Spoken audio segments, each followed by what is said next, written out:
जरी निवडणूक आयोगाने दिलेलं असलं तरी जनतेला पटले का?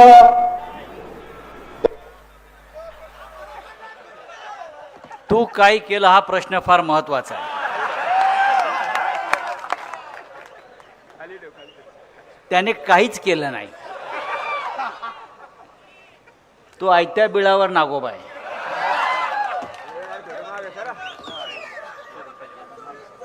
या देशाचे शक्तिमान नेते माननीय शरद पवार साहेब, कारण त्या शक्तिमान नेत्याची दिल्लीला कायम भीती वाटत आली. आमच्या भगिनी सुप्रियाताई सुळे, आमदार संजय जगताप, माझे सहकारी सचिन अहिर,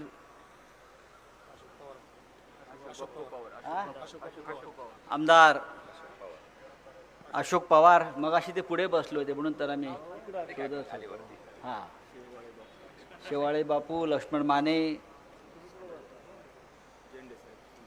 अंकुश पवार, अंकुश काकडे, संभाजीराव झेंडे, म्हणूनच पवार म्हटलं ना मी. आणि या तप्त उन्हामध्ये सासवडला जमलेले महाविकास आघाडीचे सर्व शिलेदार, निष्ठावंतच आहेत. इकडे खोकेवाले गेले. या पुरंदरला एक फार मोठा इतिहास आहे, शिवकालीन. पुरंदरचा तह आहे. त्याहीपेक्षा छत्रपती संभाजी महाराजांचा जन्म पुरंदरच्या किल्ल्यावर झाला असं म्हणतात. मी वाचलंय. अल्ल्याड जेजुरी पल्ल्याड सोनारी मध्ये वाहते करा, पुरंदर शोभती शिवशाहीचा तुरा. अशा या पुरंदरमध्ये, सासवडमध्ये आचार्य अत्रे नावाचे एक महान माणूस जन्माला आला होता. त्यांच्या नावाने इकडे आता सभागृह आहेत, बऱ्याच गोष्टी आपण उभ्या केल्या आहेत. आचार्य अत्रे हे इथे जन्माला आले. कारण मला हे आश्चर्य आठवलं की मगाशी सांगितलं की पुरंदरला सर्वाधिक शिक्षक आहेत. आचार्य अत्रे हे महाराष्ट्रातले उत्तम पहिला क्रमांकाचे शिक्षक होते. मगाशी मी भाषण ऐकत होतो. तू काय केलंस हा जो प्रश्न विचारलात आपण, अरे बाळासाहेब ठाकरेंचा पक्ष त्यांनी गावात नेला, खेड्यात नेला, घराघरात नेला वगैरे वगैरे ऐकलं. मग माननीय पवार साहेबांनी काय केलं? एक पक्ष उभा केला, वाढवला, जोपासला, तुमच्या हातात दिला अधिक वाढवायला. आणि तुम्ही काय केलं? आचार्य अत्र्यांचं एक आवडीचं वाक्य होतं. त्यांना एखादी गोष्ट आवडली किंवा आवडली नाही तर ते म्हणायचे 10,000 वर्षात अशी गोष्ट झाली नाही. आज जर रात्री असते तर ते बोलले असते असा हरामखोर 10,000 वर्षात झाला नाही. हा म्हणजे जे हरामखोर आज महाराष्ट्रात निर्माण झालेले आहेत या निमित्तानं, तर आचार्य अत्र्यांनी नक्कीच असे हरामखोर या महाराष्ट्राच्या मातीत 10,000 वर्षात निर्माण झाले नाहीत अशी गर्जना प्रल्हाद केशव अत्र्यांनी नक्कीच केली असती. पण आज अशा प्रकारच्या घोषणा जनता देते. देशाचे पंतप्रधान नरेंद्र मोदी हे सातत्यानं सांगतात की शिवसेना आणि राष्ट्रवादी काँग्रेसच्या नेत्यांनी रामाचा अपमान केला. अयोध्येमध्ये राम मंदिराच्या उद्घाटनाला शरद पवार आणि उद्धव ठाकरे साहेब आले नाहीत. हा रामाचा अपमान आहे. खरं म्हणजे नरेंद्र मोदींना आजच्या कार्यक्रमाचं व्हिडिओ शूटिंग करून दाखवा. ज्या पक्षाच्या तुतारीच्या मागे राम लावला जातोय का, वाजवा रामकृष्ण हरी, वाजवा तुतारी, ते रामाचा अपमान करणं. ही तुतारी, ही मशाल, तुम्ही आता आम्हाला शिकवू नका. काही तुतारी आता तुमची बरोबर वाजवणार आहे. असो, कालपासून मी पुण्यात आहे. आमचं एक काम सगळ्यांचं असतं, अख्ख्या महाराष्ट्राचा आढावा घेत असताना सगळ्यात आधी बारामतीचा आढावा घेतो. आम्ही आमच्या शिवसैनिकांना पहिला फोन करतो, सचिन अहिरना फोन करतो, जिल्हा प्रमुखांना फोन करतो, बारामतीत काय चाललंय, आपले लोक कुठे आहेत. सुप्रियाताई नाही कधी कधी फोन करतो, सुप्रियाताई फोन करतात. आणि मला सांगायला आनंद वाटतो की आमची सगळी शिवसेना ताईंच्या मागे बारामती ठामपणे उभी आहे. मी आमच्या बैठकांमध्ये सांगतो, बारामतीची लढाई ही शरद पवार किंवा सुप्रियाताईंची लढाई नाहीये. बारामतीची लढाई ही महाराष्ट्राच्या अस्मितेची लढाई आहे. कोणतरी दोन आयरे गैरे येणार या महाराष्ट्रामध्ये, गुजरातमधून आमच्या पराभवासाठी ते ठाण मांडून बसणार बारामतीत. हे तुमचं काय, कोण मगाशी नाव घेतलं, कोण मंत्री, चंद्रकांत चंपा कोणी, अजितदादांची लाडकी आहे चंपा. आम्ही बारामतीमध्ये शरद पवारांना संपवायला आलेलो आहोत. आले किती, गेले किती, संपले भरारा, पण शरद पवार तुमच्या नावाचा अजूनही दरारा. तुम्ही काय आम्हाला संपवणार, उद्धव ठाकरेंना संपवणार. हे आधी बाळासाहेब ठाकरेंना संपवायला निघाले होते, काँग्रेस मुक्त भारत करणार होते, काँग्रेसला संपवायला निघाले. आता काँग्रेस युक्त भारतीय जनता पक्ष झाला. ही ऐतिहासिक निवडणूक आहे. ही ऐतिहासिक यासाठी आहे की या देशामध्ये लोकशाही राहील की हुकुमशाही राहील, या देशामध्ये चोरांचं राज्य राहील की महान परंपरा असलेल्या लोकशाही मानणाऱ्या लोकांचं राज्य राहील, हे आपण ठरवायला पाहिजे. अजितदादा पवारांचं एक मी काल भाषण ऐकत होतो, लोकशाहीचा विषय निघाला म्हणून सांगतो. जाहीरपणे धमक्या देतात गावागावातल्या लोकांना, लहान लहान व्यापाऱ्यांना, उद्योजकांना. मराठी काय सांगतात, माझं काम कर नाहीतर बघून घेईन. तुम्ही काय बघून घेणार, 4 जून नंतर तुम्हाला जनता बघून घेईल. हे जे सगळे तुमचे काम करणारे लोक आहेत, काय क्रशर वगैरे काय करणारे, हा स्टोन क्रशर, अरे करतात कार्यकर्ते काम, त्यांना करू द्या ना. तुम्ही नाही का केलं, त्यांना बोलवायचं, त्यांना नोटिसा मारायच्या, 50 कोटी दंड, 20 कोटी दंड, 25 कोटी दंड. आणि दंड कमी करायचा असेल, दंड रद्द करायचा असेल तर आमच्याकडे या. याला काय लोकशाही म्हणतात. या ना हिंमत असेल तर मैदानामध्ये उतरा आणि निवडणूक लढा. जनता कोणाच्या पाठीशी आहे ती कळेल. तुमच्या धमक्यांना घाबरणारी ही महाराष्ट्राची जनता नाही.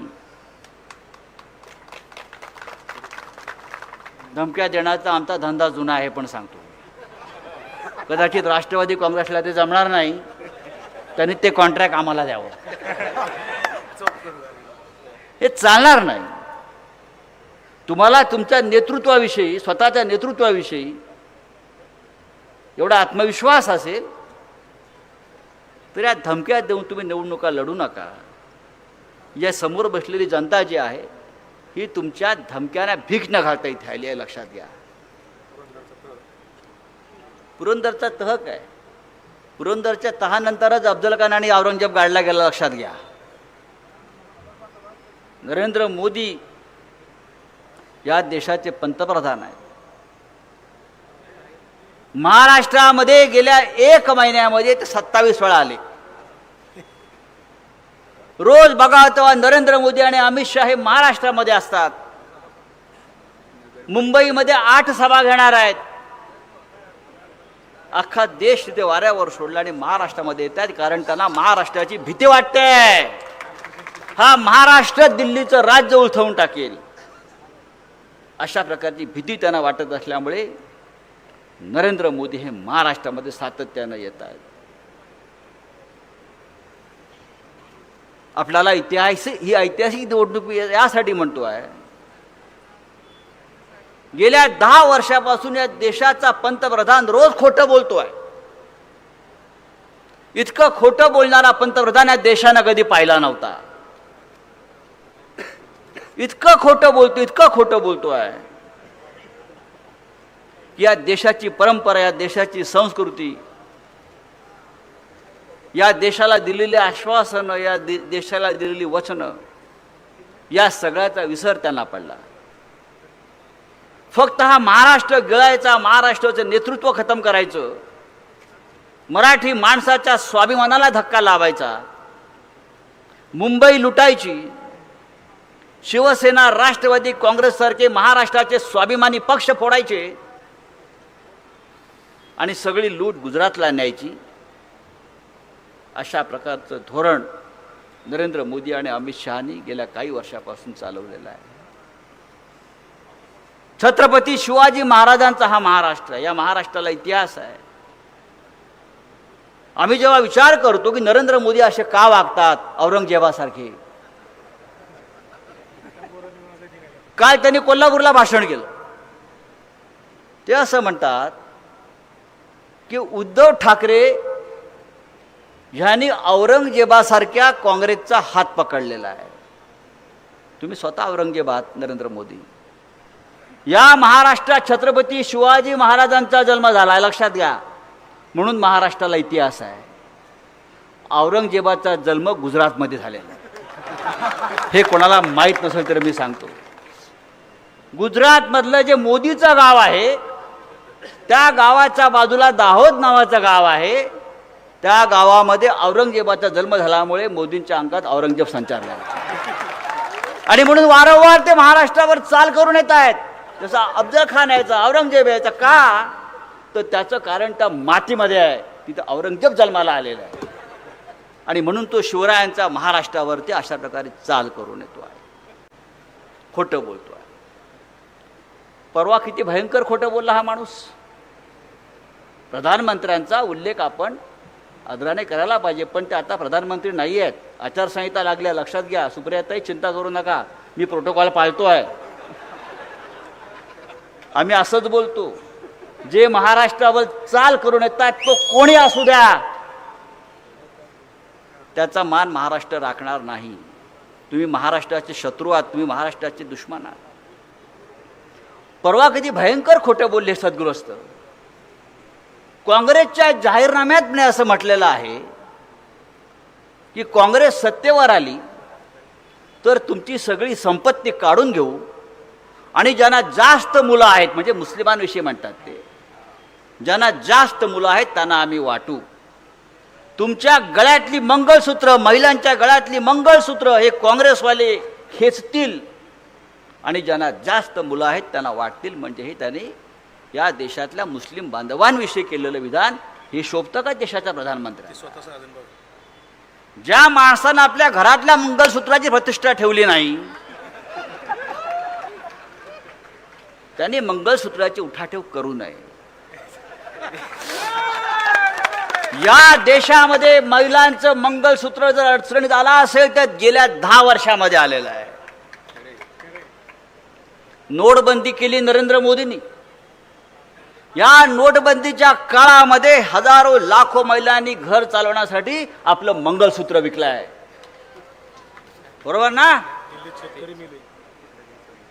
या देशामध्ये नरेंद्र मोदींनी अचानक लॉकडाऊन जाहीर केलं, लोकांचा रोजगार बुडाला, घराघरात लोक बसली. त्या काळामध्ये आमच्या आया बहिणींनी लाखो आया बहिणांनी देशभरामध्ये आमचं मंगळसूत्र विकून चुली पेटवलेल्या आहेत. हजारो शेतकऱ्यांनी आत्महत्या केल्या या महाराष्ट्रात आणि देशामध्ये. त्यांची मंगळसूत्रांचं त्याग आणि बलिदान त्या विधवांना करावं लागलं, विकावं लागलं. मुलांच्या शिक्षणासाठी आमच्या महिलांनी मंगळसूत्र तुमच्या काळामध्ये विकलेलं आहे. तुम्ही काय सांगताय? आज हे काश्मीर, मणिपूर या 2 राज्यामध्ये शेकडो जवान त्यांचं बलिदान होतं आणि त्यांच्या वीरपत्नींचं मंगळसूत्र कामी आलेलं आहे. हे नरेंद्र मोदींना कळत नाही? तुम्ही देशाचे प्रधानमंत्री आहात आणि तुम्ही मंगळसूत्राची उठाठेव करताय. कोणाच्या? खोटं बोलताय. असा खोटा बोलणारा प्रधानमंत्री या देशाला लाभला हे आपल्या देशाचं आणि लोकशाहीचं दुर्दैव आहे. हुकुमशाही, हुकुमशाही म्हणजे कोणत्या टोकापर्यंत हुकुमशाही? हुकुमशाहीच्या शेवटचं टोक या देशामध्ये सुरू आहे. हा देश वाचवायचा असेल आपल्याला, हा महाराष्ट्र वाचवायचा असेल आपल्याला, तर ही हुकुमशाही उलथवण्याची सुरुवात या महाराष्ट्रातून व्हायला पाहिजे. नरेंद्र मोदी, अमित शहा बारामतीमध्ये येतात आणि पवारांच्या पराभवासाठी त्यांचं घर फोडतात. नरेंद्र मोदी महाराष्ट्रात येतात आणि महाराष्ट्राच्या रक्षणासाठी, मराठी माणसाच्या स्वाभिमानासाठी ज्या बाळासाहेब ठाकरेंनी शिवसेनेची स्थापना केली ती शिवसेना फोडतात. आणि तुम्ही शिवसेना फोडलीत, तुम्ही राष्ट्रवादी काँग्रेस फोडली, म्हणून काय वाकडं केलं तुम्ही महाराष्ट्राचं? आजही राष्ट्रवादी काँग्रेस, आजही शिवसेना मूळ शिंदे गटाला मी काय म्हणतो? शिंदे गट नाही, शिवसेना फडणवीस गट. शिवसेना फडणवीस गट, शिंदेकडे जो आहे तो शिवसेना फडणवीस गट. राष्ट्रवादी काँग्रेस सुद्धा जो अजित पवारांकडे आहे तो राष्ट्रवादी काँग्रेस फडणवीस गट. यांच्या हातात काही नाही आहे, हे सगळे फडणवीस गट आहेत. माननीय शरद पवार साहेब निवडणूक आयोगासमोर बसलेत सुनावणीसाठी. पक्षाचा संस्थापक बसलाय समोर आणि निवडणूक आयोगाला प्रश्न पडला, राष्ट्रवादी कोणाची? म्हणजे किती मोठं हे लोकशाहीतलं आश्चर्य आहे. तुम्ही पाकिस्तानात जाऊन विचारा शिवसेना कोणाची, म्हणतील उद्धव ठाकरेंची, पण निवडणूक आयोग म्हणतोय शिंद्यांची. हा या लोकशाहीचा तमाशा आपल्या देशामध्ये सुरू आहे. आणि म्हणून आपण सगळ्यांनी फक्त बारामती ही आपल्या अस्मितेची लढाई आहे, पण महाराष्ट्रातल्या 48 जागांवर महाविकास आघाडी आपण लढतो. अत्यंत भ्रष्ट असा कारभार देशामध्ये गेल्या 10 वर्षापासून सुरू आहे. अहो त्याला किती वेळा सांगायचं लोकांना? चोऱ्या, माऱ्या, लांड्या, लबाड्या हा त्यांचा धंदा आहे. पुण्यात कोयता गँग, त्या कोयता गँगचे प्रमुख बारामतीत आहेत. कसा विकास पुरुष जन्माला येईल? भारतीय जनता पक्षाला विकास जन्माला घालता आला नाही म्हणून त्याने आधी ठाण्याचा नवरा केला, मग नांदेडचा नवरा केला, आता बारामतीचा एक नवरा केला. 3 नवरे केले भारतीय जनता पक्षानं, तरी विकास काय जन्माला आला नाही. हे मगाशी संजय जगताप आपल्या भाषणातून मला समजलं इकडली काय परिस्थिती आहे. आणि तरी अजित पवार म्हणतात हे मी केलं, ते मी केलं. एकदा दाखवा तुम्ही नक्की काय केलं. तुम्ही शरद पवार साहेबांनी जर 50-55 वर्षापूर्वी हे सगळं घडवलं नसतं, तुम्ही आज बारामती दूधच विकायला बसला असतात राजदूतवरून. असो, आपल्याला शरद पवार साहेबांना ऐकायचं आहे. या देशाचं नेतृत्व पवार साहेबांनी केलं, या शेतकऱ्यांच्या नेतृत्व शरद पवार साहेबांनी केलं. स्वाभिमानाची लढाई उद्धव ठाकरे आणि पवार साहेब लढतायत. ही लढाई त्यांची व्यक्तिगत नसून ही महाराष्ट्राच्या देशाच्या स्वाभिमानाची लढाई आहे. आपण सगळ्यांनी ठामपणे, खंबीरपणे त्यांच्या पाठीशी उभं राहिलं पाहिजे. 3 नंबरला सुप्रियाताईचं चिन्ह आहे. सांगण्याची गरज नाही, लोक शोधणार. अजिबात या वेळेला महाराष्ट्रामध्ये सांगायची गरज नाही कोण कुठे आहे. लोक शोधणार. मशाल असेल, तुतारी असेल किंवा हात असेल, तिथे बटन दाबणार, इथे बटन दाबलं की तिथे हार्ट अटॅक येणार दिल्लीमध्ये. 4 जून नंतर हे कोणी राहणार नाही यात लक्षात घ्या. मोदी तो गयो, मोदी राहत नाही. हे मी आता सांगतोय का नाही, मी गेले 30 वर्षापासून सांगतोय, नरेंद्र मोदी आता राहत नाही. या देशाची सूत्र, या देशाची आणि राज्याची सूत्र पुन्हा एकदा आपल्याकडे येणार तेव्हा बंद पडलेल्या फाईल ज्या कपाटात गेल्या त्या परत टेबलावर येणार. तेव्हा पाहू काय करायचं ते. इतिहास हा लढणाऱ्यांचा लिहिला जातो, पळपुट्यांचा नाही. इतकंच मी सांगतो. आणि या बारामतीकरांना माझं आव्हान आहे सगळ्या, की गेल्या 3 निवडणुकामध्ये जेवढं आपल्याला विक्रमी मताधिक्य झालं नसेल त्याच्यापेक्षा प्रचंड मताधिक्य आपण सुप्रियाताईला दिलं पाहिजे. आणि बारामती ही महाराष्ट्राची अस्मिता आहे आणि राहील हे त्या दिल्लीच्या तख्ताला दाखवायला पाहिजे. जय हिंद, जय महाराष्ट्र. धन्यवाद साहेब. यानंतर आदरणीय साहेब सभेला संबोधित करतील.